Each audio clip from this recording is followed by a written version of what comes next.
এবং ফরান চুলে তার জন্য 700 বছর জাহান্নামের আগুনে জ্বলা রাখবে। জন্ম করলে স্বর্ণ হয় না, মানুষ সমাজে মানব করে জন্ম নিলে মানুষ হওয়া যায় না। কথা ঠিক না?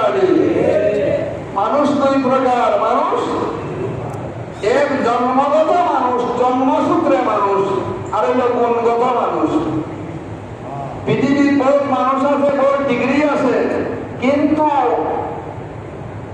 নির্বিঘ্নে নির্বিচারে মানুষকে হত্যা করেন। শিশু হত্যা মহাপাপ কিনা? হসপিটালে বোমা মারেন, আশ্রয় কেন্দ্রে মারেন, অথচ সে বাবারও সন্তান নাই, কেউ সন্তান মানুষ, কিন্তু তার মতো চরম মানুষ দুনিয়াতে আছে কেউ। এই জন্য প্রকৃত মানুষ হইতে হইলে মেহনত করে কিছু গুণ অর্জন করা লাগে। এমন 4 থেকে 5টা গুণের কথা হইব। সময় সর্বোচ্চ 45 মানে 2:30 পর্যন্ত কথা, 10 মিনিট 10 মিনিট হবে ইনশাআল্লাহ। পয়লা গুণ, প্রকৃত মানুষ, সফল মানুষ, মুক্তিকামী মানুষ, আল্লাহ রসুলের প্রিয় মানুষ হওয়ার জন্য, জাহান্নাম থেকে বাঁচার জন্য, জান্নাতের অধিকারী হওয়ার জন্য কয়েকটা গুণের প্রয়োজন। সর্বপ্রথম গুণ হলে ঈমান লাগবে। ঈমান থাকলে মানুষ, না থাকলে অমানুষ। ঈমান থাকলে সফল, না থাকলে বিফল।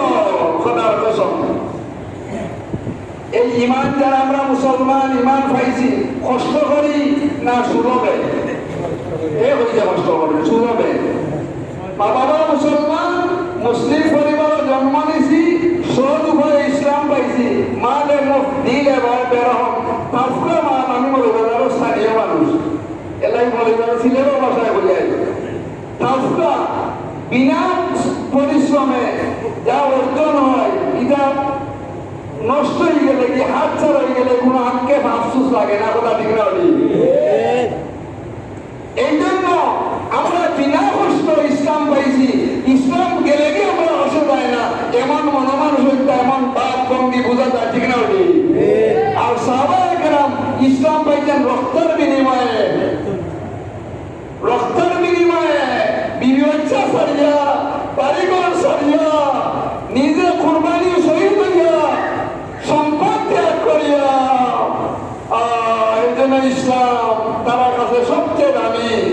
তার কাছে দিন নষ্ট হওয়া, মাথা দেওয়ার চাইতে আরো কঠিন আছে। ঠিক না?